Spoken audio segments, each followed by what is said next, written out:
سلام به همگی. اگه حوصله خوندن مقاله‌های پیچیده تکنولوژی رو ندارین، اما دوست دارین از خبرهای داغ باخبر بشین، پس با ما همراه باشین. ما خلاصه همه چیز رو براتون داریم. تسلا داره پیشرفت‌های خیلی خفنی تو هوش مصنوعی و روباتیک ارائه میده. اول از همه ماشین‌های خودران.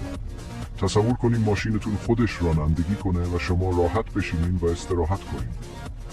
قرار تکنولوژی رانندگی کاملا خودکار تسلا همین ماه ژوئن تو آستین، تگزاس بدون نیاز به نظارت راه اندازی بشه. تا سال 2026 ماشین تسلا شما میتونه به ناوگان تاکسی های روباتیک ملحق بشه و وقتی شما چرت میزنین براتون پول در بیاره. حالا که صحبت از ربات شد، بذارین اپتیموس رو بهتون معرفی کنم. ربات انسان نمای تسلا. این ربات میتونه از چمن زدن بگیر تا پیانو زدن همه کار انجام بده. با قیمت بین تا $60,000 قرار اپتیموس دستیار خونه شما تو آینده باشه و مدل جدید و ارزون قیمت تسلا و افزایش تولید تسلا سمی رو هم فراموش نکنید. به نظر میرسه آینده خیلی برقی باشه.